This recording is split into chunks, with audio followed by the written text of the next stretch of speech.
All right, happy to have the next gentleman on Sports Card Nation. Even though he's a Ravens fan, well, I'll overlook that. But together we've proven that Steelers fan and a Ravens fan can coexist and be friends. I don't want to make him wait too long, so welcome, Mr. Danny Black, to Sports Card Nation. Well, thank you very much. And I will say, the first time I met you, I realized I was wearing a Raven shirt, and I almost went and changed before I said hello. It's funny. It's funny, Dan. I've been a Steelers fan since I was a kid growing up in New York City. That I took a lot of abuse from my friends there, but I'm one of those Steeler fans that I don't really, while I may not root for teams in our division, obviously, I don't make it too personal with fans of the other team. I've seen that done. I've attended enough NFL games. I don't, you know, I don't.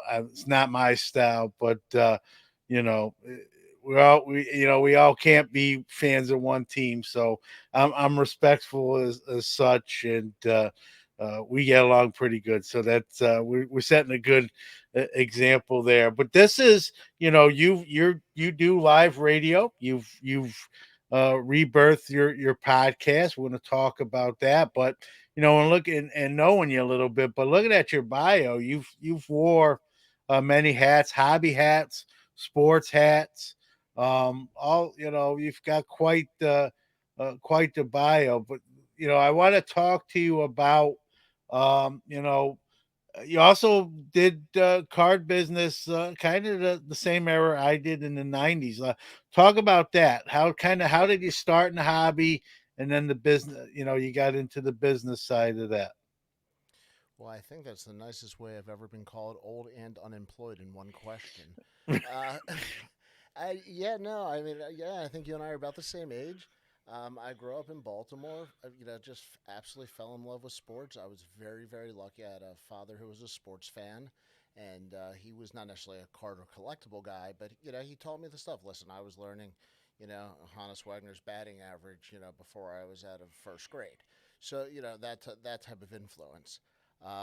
And yeah, basically, it was back in the local card shop days. I don't need to tell you, but I was on the other side of the counters, the kid coming in and buying every week. That was actually the deal for my allowance growing up, and start building the collection and working up. And then finally, my parents got annoyed with me bugging them, and they said, "You're off on your own." And very much like I heard you talking about.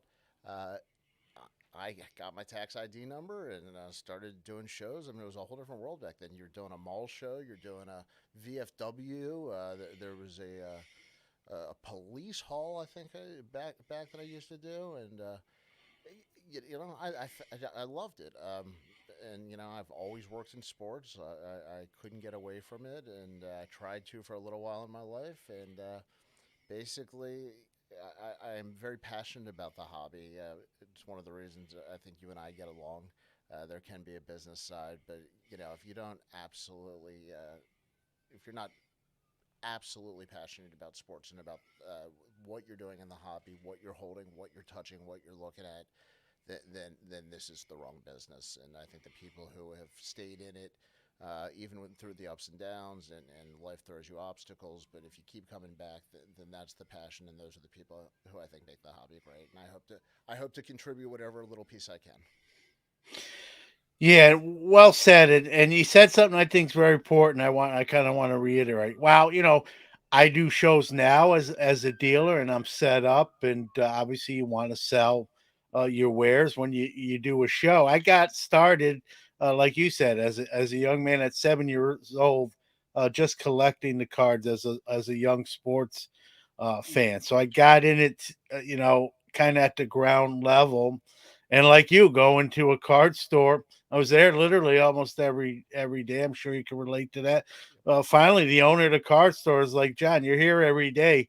I need help. You want to work?" And we work sort of a half cash, half merchandise kind of price to be there each day for a certain amount of hours. And it's funny, the money I would get paid, I would just buy more stuff anyway. So it was really full merchandise, and I was Go about to ahead. say, it sounds like he had a racket going on. He got you to do the work Ciao. and then reinvest it right back in the store. Yeah, yeah, he was Kathy Lee before Kathy Lee That's funny. existed, and by like you said, by doing that, I amassed quite a collection. My friends are like, you should do shows. At that point, his name was Rudy. I was actually working the shows for Rudy, but again, a lot of my friends like, you should do your own shows. And so I got my tax number. I was 15 years old. What age were you when you mentioned your tax number? Well, how old were you? Do you remember? My parents made me get my driver's license, so I was 16 in about a week. Okay, yeah, so just a year after me, Yeah. and it's funny. I had I didn't get being from New York City. I knew how to drive, but I actually didn't officially get my license until I was 22. So I had my tax number at 15, my driver's license at 22. Figure that one out. But Well, how did you get the display cases? That was the whole thing for my parents. Was I had the glass display cases, and I had to have a car with the trunk big enough. That was the whole deal. They said they're not taking it in their car. yeah, no, my dad would help me. My dad or yeah, my dad. I was gonna say my grandfather was already gone by that time. I got started with cards with my grandfather as just a collector, but when I was doing like flea markets and shows, it was my dad. He'd help me set up, and then he'd leave and then come back at the end of the show. He'd walk around a little bit, maybe buy a couple things. He was into cards, not in the same way I was. Brooklyn Dodger guy. He'd probably buy a couple Brooklyn Dodgers and then head out of the show and then just come back, around closing time, help me pack up, load the car, and home we went. So that's really how I did it. And the very first show, 15 years old, 1987, you know, uh, I made $1,500, which obviously, in 1987 was even more than we think it is today. And my dad was shocked, and I resided with my grandmother, and she's like, you can't walk around with that in your pocket like that. You got to put it in the bank, or you got, people know you have that. And so that's really how I got my first bank account started. It's an account I literally still have. I've changed banks, but it's an account I literally still have today. It's a separate card account. Like none of my, I'm married, so none of my wife, our joint account, none of my card stuff actually comes out of that. I don't buy anything from that. If I pay like my table fees, that comes out of the card account. I remember, Danny, when I was dating my wife, or when we were getting married. Actually, we were engaged, and I told my wife about this business account, this card account, and I remember she asked me like, what are the plans for that card account?" And I'm like, "What are you talking about? Nothing's gonna change. I've had it since I was 15 years old. I don't. What are you talking about?" And she goes, "Don't you, we're partners, or, partnership, we're getting married." I'm like, "Well, you're not a partner in my car. Like, we're partners in everything else, but the card stuff is like, I've been doing since I was 7, business wise, since I was 15. That's, unless you're going to learn what I do and like get in the pit and get your hands dirty." And, at first she was actually not, I will tell you this, I don't know. I think told the story at least once on the show. She wasn't real happy about that. But the more I explained to her that the point of this account was so I don't have to touch our joint money, she understood it more. She didn't really get the gist of it, but when I explained to her that the point was that no money would come out of our joint account pertaining to cards, and it made more sense to her, and I kind of didn't have to sleep on the couch anymore. So, figuratively, but so yeah, we have similar stories. Reading your bio and stuff you mentioned. I don't know if it's okay to talk about. Sure. You mentioned a theft that kind of derailed you. Kind of what you can talk about. What happened there? Sure, and I'm a complete open book about this. In fact, it changed my perspective on the hobby, and I think it was a big growing up moment. Unfortunately, I was coming back from a show, and so of course all the inventory's with me, and I'm in that car I was talking about with all the glass cases in the trunk, and I was like 15 minutes from home, and I was running out of gas. So I said, there was a gas station pull right off the highway. Back before credit cards, kids, and when you have to go up to the booth and ask them to put 20 on number five. And so I stepped out of my car, went up to the booth, asked them to put 20 on number five, turned around and watched some gentleman jump in my car and drive it away. Uh, Oh, your whole car got stolen. the entire card collection, which the guy did not know was that it was even in there. I mean, he got lucky, which I think is unfair. I think he should have returned the cards. It was an accord. He could have kept the accord. The cards he should have returned. And for to make a long story palatable for a podcast, I will just say the insurance issues were not properly handled, and the value of the collection was never restored. And so I went from essentially a fully stocked dealer to Man, that's basically a personal collection in one stop for gas. So I talk about insurance. I don't care who you use, people, but if you have a collection, make sure it's insured. yeah. Never caught the apprehended the thief at all. I feel like I'm going to give you ammo in the Pittsburgh Baltimore conversation. So the guy who stole it from me had the keys because he stole it from me. When they found the car, the engine was stripped. That means the gentleman who stole it from me had it stolen from him before they found the car. So yeah, no, they found it stripped, and the cards were long gone. Man, that's tough. I've had a partner steal. Not as bad as that. I'm not going to compete with you on that level. But an '84 Fleer update set. Most people Ooh, in the hobby, especially on the baseball side, are very familiar with that. Your Puckett, Gooden, yeah. Clemens. At the time, it's still a really nice set. At the time, obviously, even nicer before the steroid and drug use kind of derailed some of those guys. Puckett came out of that still smelling good, but that set was a four-figure set back in the day, which will tell you really how good it was. And I had a partner of mine take the key cards out of that, kind of close the set up, and I didn't notice until he was sort of not around anymore anyway, and figured out he had taken them. Obviously, that doesn't compare to having my whole inventory taken away. And so when that happened, Danny, that was kind of it for you for a little bit. For how long? It was certainly a professional step back on the hobby side. It's funny you say that. Maybe I should be a lot less upset all these years of therapy, and I think I only lost Todd Van Poppel. Um, you know, it was one of those things where I just, you knew you couldn't restock overnight. I wasn't Mhm. going to be doing shows anytime soon. I had to cancel a couple commitments. And, I said, listen, I got into this because I loved it. And that was the thing. I always just loved the hobby. It wasn't the hobby's fault. And so I just really went into personal collecting for a little while. Decided I wanted to stay into sports. I ended up going into professional sports on the management business side, and went into a lot of PCs. I didn't know that they were called PCs back then. I just thought they were called collecting cards you like. And I did things like the Orioles moved here in '54. '54 happens to be a beautiful set. So I collected the '54 Oriole team set, PSA.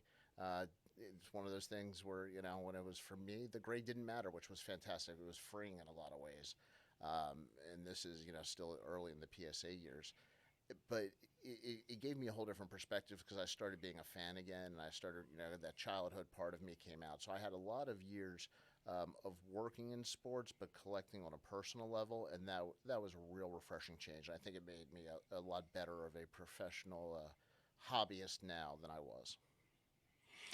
Yeah, and you mentioned, working in the sports field itself for both the Orioles and Braves organizations. Talk about kind of what you did and getting to know or see some of those players up close. It's not all roses and daisies and great things. Did that affect maybe even how you hobbied at all? It was interesting. If you have experience, I think at all with professional athletes, you learn a couple different things. The first part is they are normal people. They just happen to have an extraordinary skill, similar to a musician or anybody else, and it de-idolizes them a little bit. So that was the first thing. And the second thing is you started rooting for guys based on their personalities, not necessarily based on the back of the baseball card. So from that perspective, like I said, the personal collecting got a lot freer. And I think I now take into consideration probably some more human factors. If I'm looking at prospects or younger guys that I'm going to take a chance on, I probably consider their personality a little bit more than I would have in the past. But other than that, listen, I just freaking loved it. I got to work around these guys. With the Braves, I was lucky enough to play catch with Javi Lopez's glove on Turner Field. I mean, who gets to do that? I don't know if you remember Turner Field and opened the big Coke bottle out in left field Yeah, that they used to try to hit the home runs. I ended up being the liaison between Coca-Cola and the Braves, so I was actually the man responsible for the Coke bottle that first year. I don't know what that job title is that's cool. called, but that was my job. I had to keep everybody involved in the Coke bottle happy. So if Coca Cola showed up, we had to make Coca Cola happy. If my bosses at the Braves showed up, we had to make them happy. I ran the Coke bottle the first year, and I ended up moving back to Baltimore with the Orioles, and much more to my talents, I was lucky enough to work in the sports art gallery for the Orioles, which was I think today is still an underrated part of the hobby and collecting is fine sports art, and I got a lot of experience there. So I was just very blessed. Yeah, we saw sports art, as you well know, kind of blow up the last few years. I've always said art, the cards themselves are little works of art, especially when you get it to the vintage side, where many of those years were, paintings or based on paintings. And, the cards themselves, the designs, uh, are works of art in their own right. And so, and all that's important just even for the historical point, to look back and wherever we are now, we have to attribute to the past, which is the bridge to where we are now, and Precisely. to work in that area, especially being already have a passion for the hobby. I'm sure was a cool thing for you to get to do. Yeah, and it was a weird time. It was kind of near the when I was with the Braves, it was the opening of Turner Field, and then when I was with the Orioles, it was the end of Cal Ripken's career. And I grew up a big Cal Ripken fan, so it was a kind of a little dichotomy there. The Braves were a consistent winner at that time, and you talked about the players not being very imposing. Saw Greg Maddux in the locker room one day, and it's amazing that he has a Cy Young Award, much less all of them. Um, he was built like my librarian. It was unbelievable.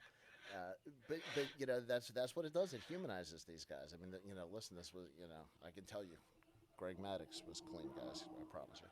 Uh, Yeah. this was before the weight training. I mean, it was just a whole different feel in there. And yeah, it did humanize a lot of them, and it made me very lucky, I think, to do what I do. And I figured out, look, I'm never going to hit a curveball. I played baseball when I was younger, and so it's where do we find how do we find a way to do what we love? What does my other job need to be to pay the bills so I can do what I want? And that's what turned the corner, so I could really stick with it and find a way to stay involved in a way I loved. I'm glad you mentioned Maddox. I mean, some of the stats, if you look up some of the funny, quirky stats, like his numbers against some of the better hitters in the game, Tony Gwynn at the top of that list, and even a quote from Maddox. I'm probably not exactly, but he said, "Listen, I didn't have a lot of different pitches. I tell you what's coming." But my curveball was so good. Good luck hitting it, even when you know it's coming. That's about as cocky as he got. And he's a guy just didn't walk a lot of people, and just went after people and said, either I'm going to win or the batter's going to win, but I'm not putting in. No one's getting on base. Free on a walk and that sort of thing. I pitched in high school, and I'm not comparing myself to Greg Maddux, but that was sort of my mentality. Um, You were either going to get a hit off me or I was going to get you out. Whether it be ball and play or strike you out. I didn't throw super hard. I had three pitches that I repertoire that I used, and I rarely walked anyone. I can't deny or confirm that someone would get hit by a pitch accidentally on purpose, but that was the close to a walk as I ever got, and I was good at painting corners. That's another Maddox trait, and he would just some of the stuff on him is just insane. If you didn't know it's true, you wouldn't believe it, and didn't blow anybody away, but would strike people out, and didn't have an arsenal of five pitches. It was kind of like Mariano Rivera, but the starting version of him. A lot of people may not realize Mariano actually started as a starter, and because he didn't have a lot of pitches, but He threw set up hard, John Wetland. they moved John, into the he pen. set up John Wetland. He set up John Wetland. People, look that Yep, up one time. He set up John yep. Wetland. The greatest reliever of all time was an eighth inning guy when he came up. I love that. Yeah. He was a terrible starter. He almost was out of Yep, baseball. yep, yep. The Yank, you know, you I mean, I don't want to make this the Mariano Rivera show, but you can look it up. The Yankees were very had like they were deciding on what to do with him, and cutting him was a choice. They didn't obviously wind up doing that. He made a transition to a different role. Obviously, first a setup guy, and then when they moved on from Wetland, he assumed the closer role, and we know how that worked out. But I mean, he was very close. Those are the great stories of a lot of sports. How close these legends were to actually never being legends potentially, and it's crazy. And you got to see that greatness in Maddox's case up close and personal. You mentioned Ripken. That's one of the great people, not just players, but people of baseball as well. And you can't put a price on that stuff. Very cool. You've been to two Super Bowls. You've experienced sports on a different level than most. I've attended uh, a lot of sporting events myself. Nothing. Not a famous game. I tell folks the probably the best game I saw was a spring training game.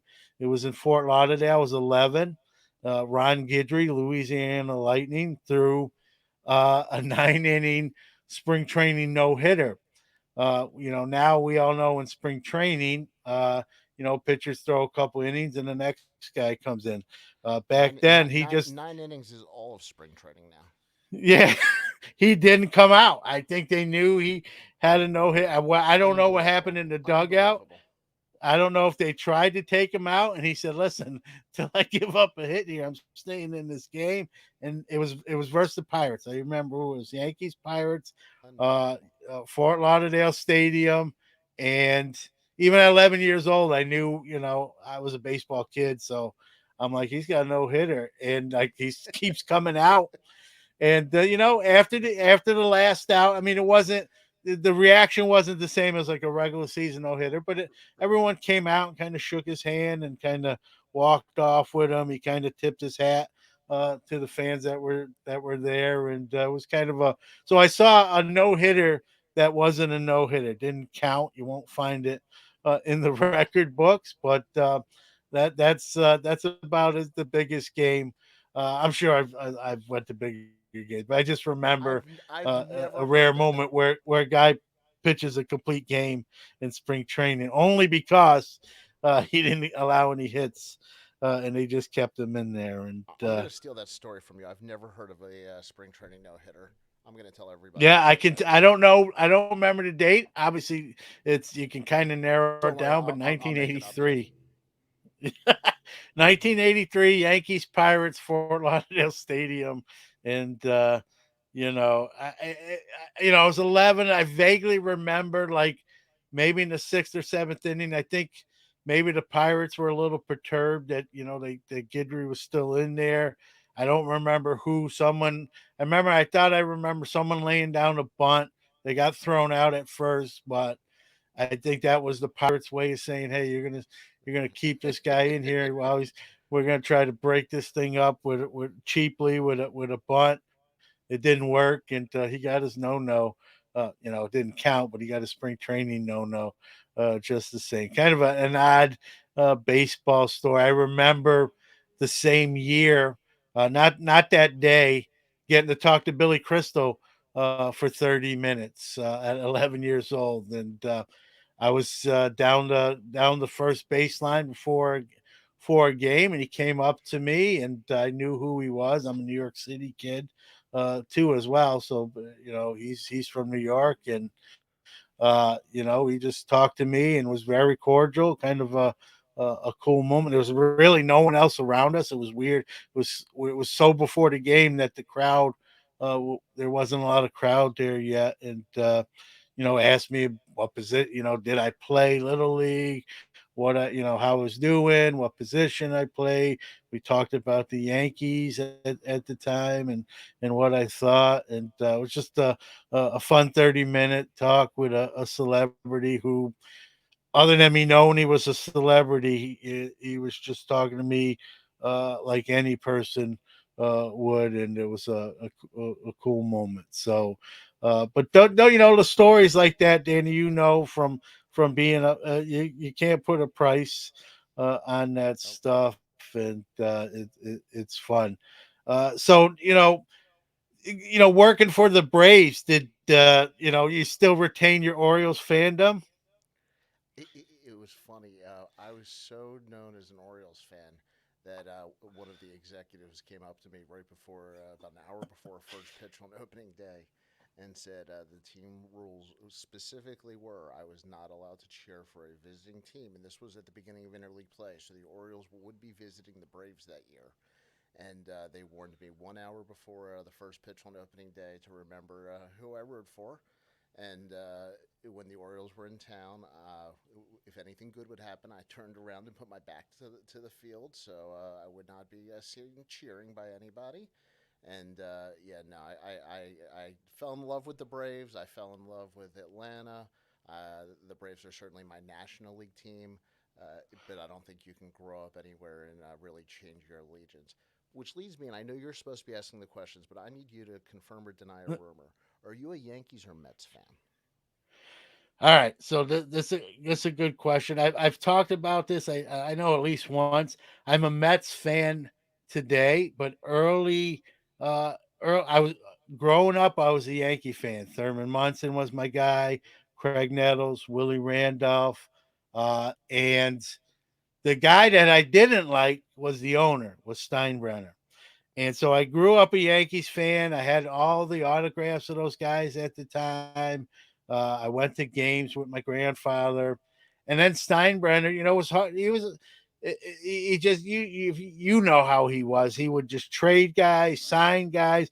It got very hard to like the team because the minute you liked the guy, he was shipping them out of town. The whole Billy Martin fired 5 times, hired six or whatever it was Yep. for, and it just became a circus. And to a young kid, just when you kind of got to like somebody, they go off to another team. Steinbrenner always with a microphone talking more than the players. It sort of rubbed even a young version of me the wrong way, and I became a Mets fan. I became a Mets fan around 83, 84, kind of when I I was about to was say. going to Florida, and yeah.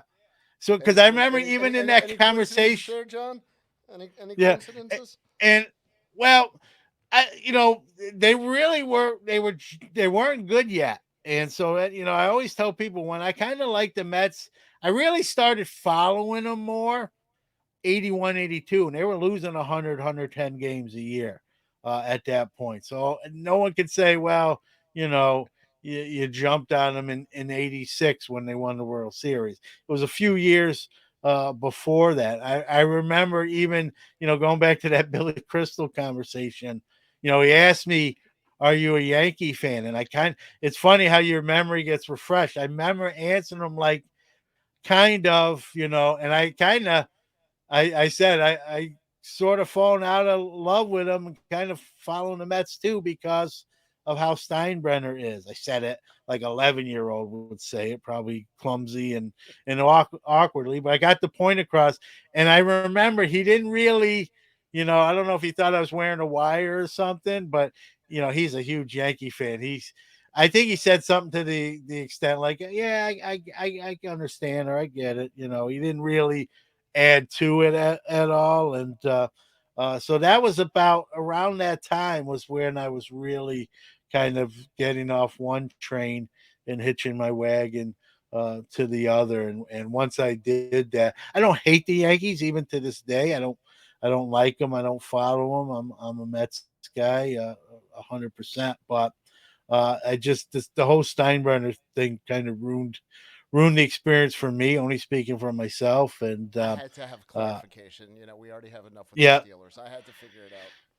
yeah. Steelers were the whole way through. And again, I took a lot of abuse from my New York City friends at the time, and like, hey, how do you like the Steelers? We're in New York. I said, well, I definitely don't like the Giants or Jets. And the Mean Joe Green Coke commercial was really what sent me over the top. I was already going that way, and that's the rest is history there. But started out as a Yankee fan, full disclosure, and then converted, almost like we're talking about religion, converted to Metheism, and been that way. It's hard to pinpoint. Like I kind of explained to you. I'd say 81, 82. I really started looking at sort of getting off the Yankees bus, and knew I would probably, I wasn't going to go too extreme. I was going to stay in New York, and it was either going to be the Yankees or Mets. And I started, I think I applied for citizenship with the Mets fans, and I think I fully kind of came aboard 83, 84, and Did the you rest is history. hail at the altar of Bobby Ojeda? I was a big John Franco guy because John Franco was from Brooklyn. I'm not going to tell the story. I'll tell you maybe off the. I actually got the bat against John Franco in Brooklyn. It was a pretty cool moment. Me and some friends, we were playing. Oh my I'll give you the gosh. cliff notes. We were playing some pickup baseball. A car pulls up. John Franco gets out. There's about seven of us, me and six of my friends. Uh, uh, about five of us, including myself, recognized who he was.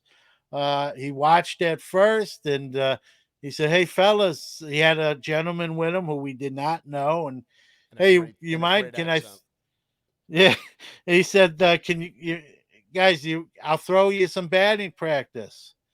And our first thing is we're young, so we're like, "Who's gonna catch you?" And he goes, "Oh, this is whoever." I don't remember his name. You'll have to forgive me. It was his catcher at St. John's, who he was still friends with, who he was with. He goes, "This is my catcher from my college days. He has no problem catching." He threw on some quick gear, and at first he was just kind of lobbing them in so we could hit them. And I remember, saying, "Mr. Franco, listen, if I'm gonna hit off you, I'm 13 at the time, 14. I'm like, I want you to really throw. Like, I don't, if I can go home tonight and say I got a hit off John Franco, I don't want it to be because you were taking 30 miles off of it." He goes, "All right." And I swung and missed at some, but I put some in play too. And a great guy, probably played, through for 30, 40 minutes. We all got like 10, 15 cuts and switched, and it was a cool moment. He goes, "Hey, thanks guys for letting me play. Good luck, on your seasons, and I'll see you later." And Very cool. I don't even think at that time he wasn't with the Mets at that point. He was actually with the Reds, and Ooh, right. he later became a Met. But we all, knew most New York City folks sort of know how the locals are doing, and he was from Brooklyn, and wound up. What was nice, he became met, and I at least got the bat off him a little bit, and that was a lot of fun. And Very really cool. down earth guy, and to think about a major league pitcher, right? Like seeing some kids playing, he's with his college catcher, their buddies, and to stop and say, "Hey, let's have a little fun and play with these guys." And I remember my one buddy Joseph's like, "Hey, I'm not good at hitting the curveball. Can you throw me a bunch of those?" And that's what you want. That's what you get. He didn't. I will say this: after John Franco left, he still wasn't good at hitting the curveball. So I he was about just to got say to see Major League ones. Franco could bring it. Yeah. Yeah, That's he hysterical. got to see Major League. He couldn't hit Little League curveballs. He wasn't going to hit Major. But you know what? So I love that. I love that. That's like the old New York City stickball stories. I mean, that yeah. is the story in one version of another for 100 years. That's why I love baseball. I don't care what everybody else says. I will take the pledge: best sport in the world, Yeah, just and because it was just just because of that crazy. story. Yeah, it was just a crazy moment. I mean, we were talking about that for the next 3 4 weeks. I remember going back to school, and no, you didn't. People thought you were lying and stuff. Probably said he was. I'm like, I know who John Franco was. It was John Franco. So yeah, fun moment. Let's get back to the card. So when did you still collected? Now, do you do shows now, Danny? Do you set up at the shows now? Typically now, if I'm at a show, I'm usually representing my clients buying or selling. Uh, Yeah. Last year at the National, I had a client with a bunch of tobacco cards. At the Chantilly it was the Philly show. A big lot of unopened wax. So it's whatever the client's needs are, and sometimes those are best met at the shows. I have started bringing my family with me because I think it's important to get my kids into it. So my profit margin's decreasing when I go to the shows because they're starting to spend, but they're getting into it. I still have a blast. So what I usually do is leave whatever I need for business and then add a day on for myself. And Yep. I do try to walk around when I don't have to worry about doing any business. Or if I'm on a press pass, sometimes I'll just turn it around and just get to look at the cases, and I enjoy the conversation. I'm guilty of the guy that stops at the booth, and we'll talk about Al Kaline for an hour. I love that. Yeah. Uh, I as someone who does shows, as someone who attends shows, LCSs, that I think they're important. Sure, you can buy almost anything on eBay and other auction sites, but there's something about that in person camaraderie, those conversations, having a potential card that you're going to acquire in hand, see it up close. That's the card you're getting, not a scan on a computer screen or your phone screen. Nothing wrong with that. I do it. I'm not a hypocrite. But if you're giving me the choice between buying the same card in person or buying it online, I'd even pay a few bucks more for the in person deal. It's just that's how it's. I grew up. There was no eBay. I'm old, and so uh, eBay was a new phenomenon, not anymore, but when it first came out, I'm there's something about that you can't replace in a digital world. It makes the world a smaller place. I give you that, but to have those conversations with people that share that same passion, like you said, whether it's talking about Al Kaline for an hour or Wander Franco for 30 minutes, whatever the case may be, you can't put a price on those sort of interactions. Again, when you're purchasing a card, whether it's a $10 card or a $10,000 card or whatever the price is, to have it in your hand to look at it firsthand. You can't replicate that anywhere else than in person. And I love that. I love that. It's why I still do shows. I sell a lot online. I don't need to do shows.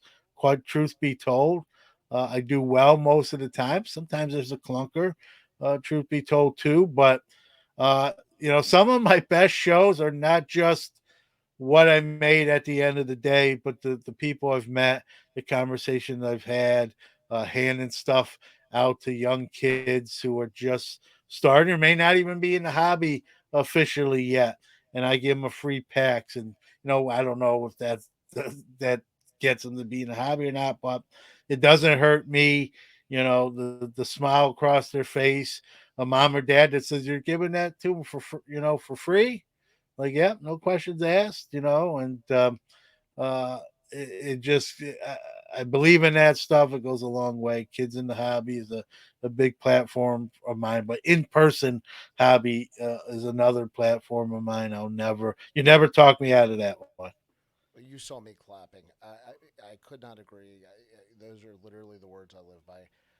And I'm going to encourage a lot of people to do this. I just donated 10,000 cards to a local card shop here. And Yep. there was two conditions. One, it only goes to children, and I don't want to see it, in the quarter bin or anything like that. And two, encourage the children to ask questions. And it's amazing how far that store actually has said how far that's gone to get kids involved, to get a lot of kids, that would be in there with dad, and didn't want to drop $45 on, the new release pack. We're able to get some cards and talk to dad about the players dad saw growing up, and they're all junk wax singles. But you have to get the kids involved, and they have to touch and feel the cards and smell the cards, and not worry about the grade or the price, and connect with the players, and that's the foundation, because that's how we all started. And you're going to lose that if your whole life is on the computer. I could not agree with you more. Yep, I started as a 7 years old, Danny, 1979. There was no computers and internet, and all that stuff. I traded with my friends, got the packs at the corner store, and while I'm a gadget guy and I love technology. I'm also glad I grew up without it, and I appreciate not having it, and I appreciate having it as well. It's kind of seeing both worlds. I'm appreciative of both, and yeah, I'm glad they're the next generation. We're not. I hate to be morbid, but that's life. We're not going to be here forever. I've said this many times. People probably listen right now saying, "John, we've heard this shtick before," but it's true. We got to have that next group behind us, take the baton and keep the race going forward. Otherwise, the race is going to end. And listen, the hobby's never going to end. I'm not saying that, but to be thriving and good, we need young people to get active in the hobby and again keep it going. So let's get back to you. You had the podcast. You kind of took a hiatus, and then you brought it back. You also do a radio show on 105.7, The Fan, in Baltimore. So this is old hat to you. Kind of talk about maybe more on the podcast side, Danny. What made you? I know I talked to you kind of before you relaunched, and you asked for a little bit of help, and I gave you the best I could. But what was it that lit that fire again and said, "Hey, I'm gonna get back on this horse and ride again"? Well, first of all, you are very much underplaying the help you gave me, and I'm going to come back to that. I had been doing the radio show for a little while, and quite frankly, it was popular, and you're only limited to so many minutes on FM radio. The podcast gave me a chance to get more minutes and do more things that I wanted to do. When I launched my original podcast, I had the first couple episodes, and it wasn't a matter of just not being good. It just wasn't what I wanted to be and who I wanted to be. You were an incredible mentor to me, talking about your podcast, and you gave me some great advice, and I'll keep most of that between us. But the one thing that really resonated that I've shared with other people since then is find out what's important to you and just do it. And everybody else will either come along, or they're not meant to be your listener anyway. And it's made me a lot more comfortable. I prefer to always have a conversation with somebody, but sometimes, on a podcast, you are by yourself, and you need to decide what your voice is, and you need to decide what kind of guest you want, and what you want from them, and how, how do you want them to represent you. And so, thank you for your advice. I'm thrilled with the relaunch. Now I can say it's only bad, but it's not that it's not that it's unauthentic. Now it's authentically poor. So I am working to get that better, but I am really really excited about the product I'm putting out, and I want to thank you publicly. Well, I appreciate that, Danny. Even meeting you at the national, I told you my door's always open. People, I'm just paying it forward. When I started, whatever it was, 3 years ago now, over 3 years ago, I had people that were already doing it, helping me out. I think it's just, I think we should be like that. Well, I appreciate you, saying thank you. I think better to be like that than not, right? Or say, hey, yeah, find out for yourself, or no one helped me. I'm not going to help you. I wouldn't do that anyway, but I'm just saying, um, I no one did that really to me. Who would I be to turn around and be that way? And there's a thousand podcasts. When we get into the YouTube side, you can add that number exponentially goes up. I might have mentioned this to you in those conversations. I know someone asked me. I do a kind of a Q&A where I take a question. Sometimes someone asks me, John, do you feel like you're competing against these other sports card podcasts? I don't. I'm competing against myself to try to be better than I was last week. Sometimes I might get that done. Sometimes I might fall short. I don't listen. No, with all due respect, I don't listen to all those podcasts. I listen to some of them, maybe. So it's not fair to say, well, I'm better than this. I've never even heard that show. So I don't look at it as competing. I look at it as Danny is more of like a fraternity. We're all kind of have a passion, or at least I hope so. I mean, if you're going to do a pod, I don't want to speak for everybody. I'm sure there's some that don't. They're just kind of doing it for maybe different reasons. But I do the podcast because I love cards. I love talking about them. I love helping people when I can.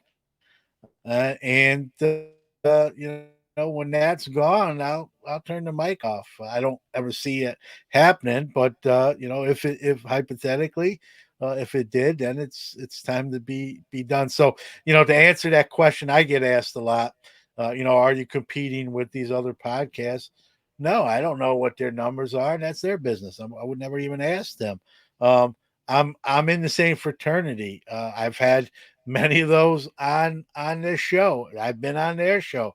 Right here, we're doing the same thing. So it's I don't look at it like that. And so if I'm not competing with somebody, then why wouldn't I help them out? Even if I was, I'd probably still help them out. And so that's how I look at it. Just do the best you can do. And as long as you be yourself, like I told you, and not everyone's going to like what you say. I learned that from my coaching experience. From coaching youth sports and then eventually high school sports.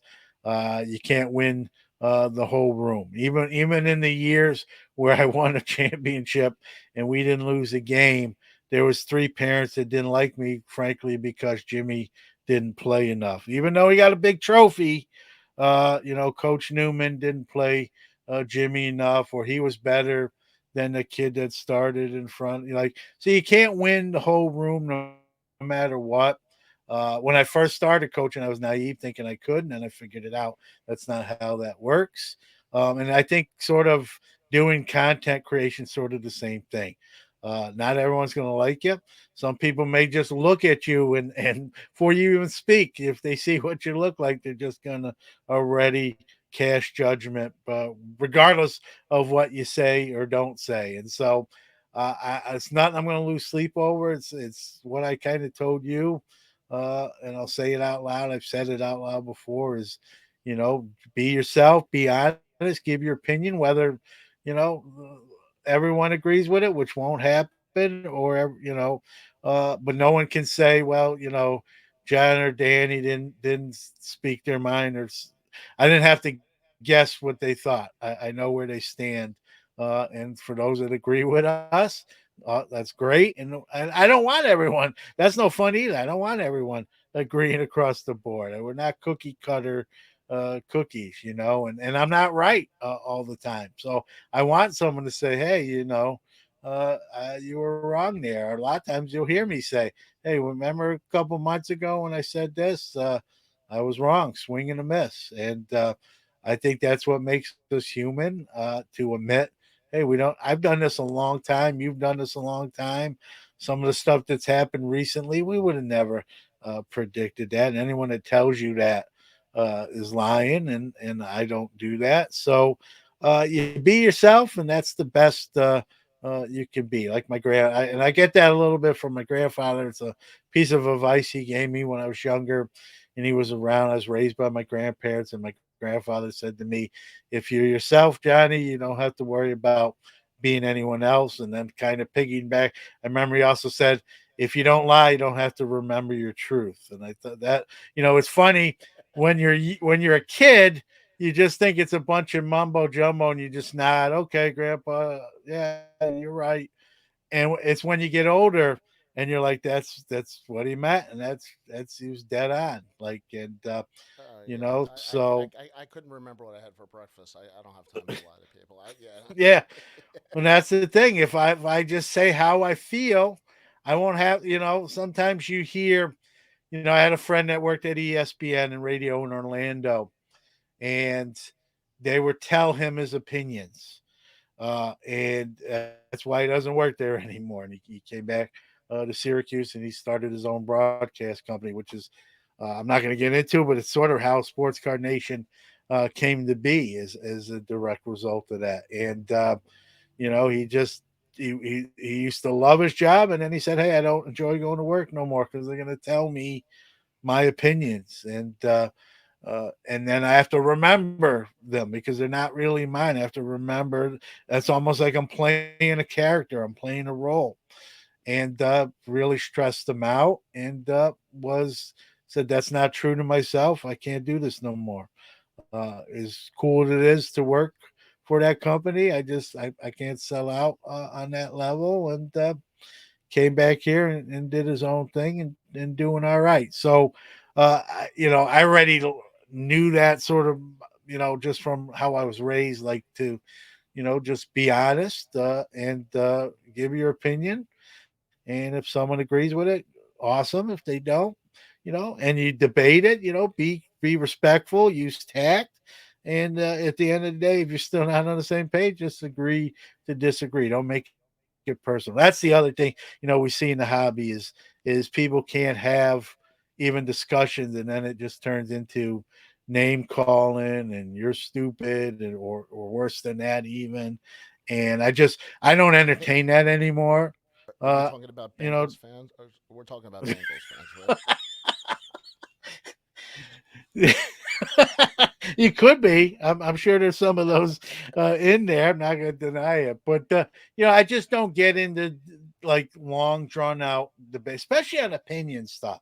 Because really, on opinion stuff, this. There's really no wrong answer. You just feel this way, and I just feel this way. Neither one of us are wrong. It's not a history book thing like this happened exactly like this, and it's not the Earth is round or the Earth is flat debate. For example, like grading. I love grading. I hate grading. Right. Well, neither one of us are wrong. That's just our personal taste. And so to get into a debate over grading, I'm just not going to go down that road. Same thing. Another hot button topic. To investment, hobby. And it can be an investment. You may not do it for that reasons. I don't do it necessarily for that reason, but cards can't sell for millions of dollars. And us not say that there's an investment asset to that. $1 million is investment class uh, cash. And so you may not do it for that. I don't do it for that. I mean, I like when my cards sell for, a good chunk of change or go up in value, but I'm not in it for that. Where if that wasn't the case, I wouldn't do it anymore. But to say they're not, I think is sort of denying sort of the truth. You can say they are, but that's sure as heck not why I'm in the hobby. And I agree with you because I think that's more of an accurate statement. So it's those kind of some of those hot button stuff where there's no real wrong answer. I'm just not going to get in there and try to change it. You're never going to change someone's mind, most likely. Well, And it's it's just, also a good business lesson. I mean, you've been in business a long time. You don't burn bridges, you don't pick fights, and you yeah, always treat people with respect. If you can't follow those rules, then that's why Twitter invented a mute button. yeah, yeah, and it never ends well. It never ends well. And I listen. I wasn't always like that. I went down some of those rabbit holes, and you learn by trial and error. And you just say, "I lost 3 hours. I'm never getting back. The DeLorean's not real. I can't find Dr. Emmett Brown and get the 3 hours back. I'm just not going to do that again. Like I'll if someone asks me, like my door is always open. If someone wants to ask me a question or get an opinion, We're trying to and get you to again, Dr. if it's Brown. yeah. I when I was a little bit younger, I could actually do a little bit of a Christopher Lloyd impression. I'm not gonna do it. I'm not gonna do it. But yeah, yeah, I'm not gonna do that. I'll be helpful if someone asks me my opinion. If I'm doing obviously the show, but I'm not going to, you know, get into name calling. I'm not going to go to that level. And if it starts to go to that level, I'm going to exit stage left. Not because I'm not scared to debate someone or I'm fearful of any of that. I just don't want to invest the time. Talking about investment, I don't want to invest the time in that conversation. That's not going to end well. I'm not going to change their mind. They're most likely not going to change my mind.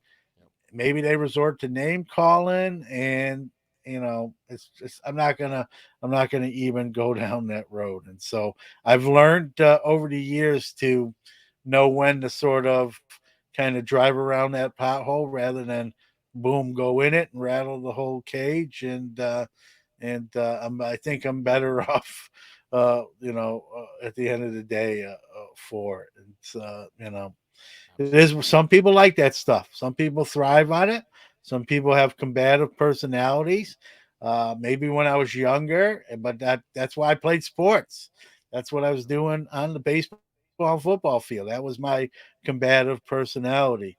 Whether it was me tackling someone or whether I was pitching or batting, that was my competitive moment. I'm not, those days maybe when I'm coaching, I still have those juices flowing. But when it comes to card stuff, it's not worth the aggravation that might cause.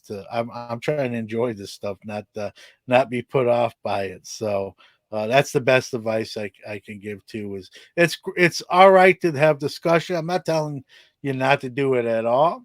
That's what podcasts sort of are, especially when you have guests on. But um, you know, just don't when it gets to that level, you gotta like that's it.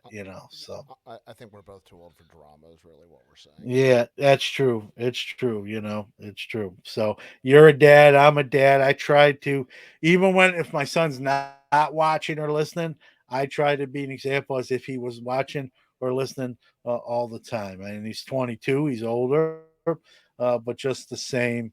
I want to be a good example there, and whoever I know, a lot of kids listen to the show because they've told me as such, and I want to try to be a good example for those young men and women that happen to listen. And uh, you know, you never know. That's the other thing with which doing shows and podcasting, whether it's radio or podcast. You never know who's dialed in and listening, and you gotta remain as professional as you can. I mean, I have fun. I'll use sound bites and sticky stuff, but at the end of the day, you want to set a good example too.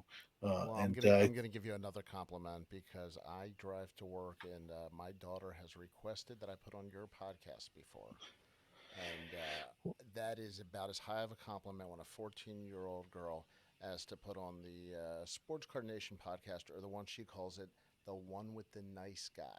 So, amen to you. You are correct. You never know who's listening, and I could not agree more. Yep. No, and I appreciate that. And please tell your daughter thank you. That means a lot. Any feedback I get, and I'm blessed to get a decent amount. And no matter how much I get, Danny, and where it comes from, it always hits me in the feels, as the kids say, and it means a lot to me. And even from coaching, right, to have a kid come up to you and say, "Hey, coach, you spend more time with me than my own dad does." I wish that wasn't the case, and that situation was better. But if you have that sort of impact on someone, now even teaching and getting to know the students that I get to teach and work with every day. I don't take that stuff lightly. I never will. And hearing your daughter say that means tremendous. That could be a whole different, could be the opposite of that. Like, that guy stinks, and turn him off. And I've gotten a couple of those, but I've gotten way more of those. And it's I don't want to say it's why we do it, but it really does put fuel in that tank to keep us knowing that someone out there really enjoys what you're doing enough to take time out of their day and tell you that is what you can't put a price on stuff like that. It means I've had people send me letters or send me gifts, Danny. Every letter I've gotten like that, I wish I would have brought it over here, but I have a folder over there. I keep every one of them. Good for There's you. stuff in there from 2-3 years ago. And maybe if I'm even having like a bad day, I'll pull that thing out and read through some of that. And it I tell you what, that'll perk you up and put things in perspective pretty quick. And I always say, even if you impact one person in a positive manner, you're doing a good job. Whatever your profession is, teacher, doctor, lawyer, podcaster, sports host, whatever, coach, whatever hat you wear, if you're making a positive impact on even just one person, and most of the time it's going to be more than that. If it's one, there's going to usually be more. It's worth it because you never know what kind. And I'm not going to share, but I've had kids that I've coached tell me, I was thinking about doing this, and you kind of made me see that's not the way to go. And I don't want to get too emotional, but it's those conversations that just you'll never forget. And makes you feel like, hey, I'm making a difference. And that's the biggest compliment you can be paid, is like, hey, you've impacted my life in some form or fashion, even in a podcast form, Danny, where someone says, hey, for that hour, I really enjoyed the show. Uh, uh, Even on that level, for me, with this, especially now, I'm not in the coaching realm right now. And so this sort of replaced that for me. It's important. Yeah, I mean, I've loved your message since I got back into the hobby. I was a little hesitant to start listening to these podcast things, but your voice and what it represents for the hobby is really the message that I've tried to get across. And some of it's just humanity. The hobby represents a lot of what humanity is, and situations reveal a lot about people's character. And if you're lucky enough to have gone through some situations and build from that character, pay it forward, like you said. Let the garbage fall by the wayside. Life's too short, people.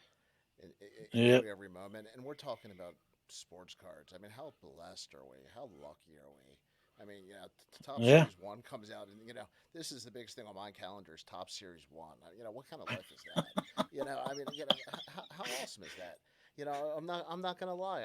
I'll apologize. I'll tell everybody how the sausage is made. I ran late on John tonight. Okay, you know why I ran late? I'm working on a deal for an item that I hope will be at an auction at the National. We do what we love. yeah.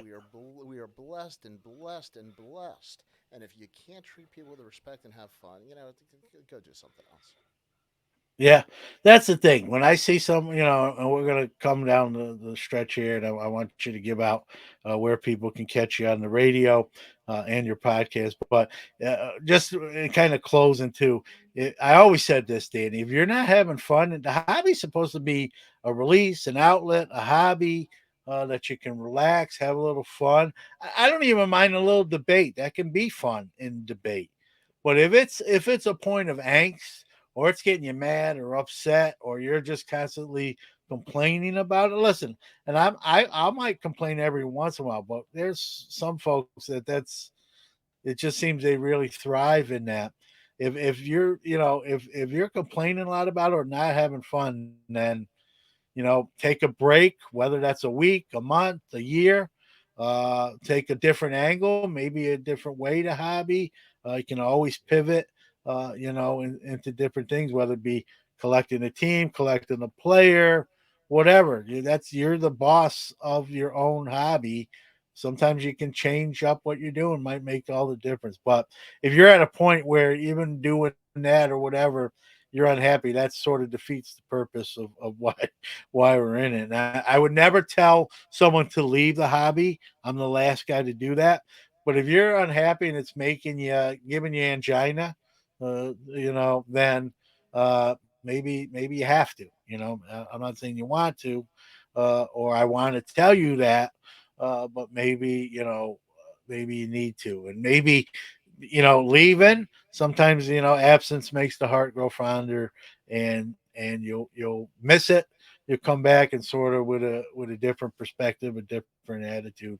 It might be a different hobby for you. But I don't want anyone to leave, but at the same time, I don't want a bunch of grumpy people all the time either. So I would never ask someone to stay in the hobby and be unhappy. That would be a selfish way of looking at it. But give everybody, first off, Danny, thanks for coming on, man.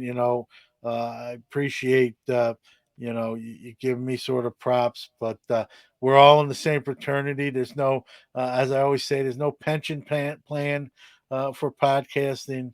And my door is always open, not just really to anybody, but even if you know that, I don't have to tell you that at this point. But give out where websites, where people can find what you're doing. You do a great job as well. Give out all that stuff so people can find you as well.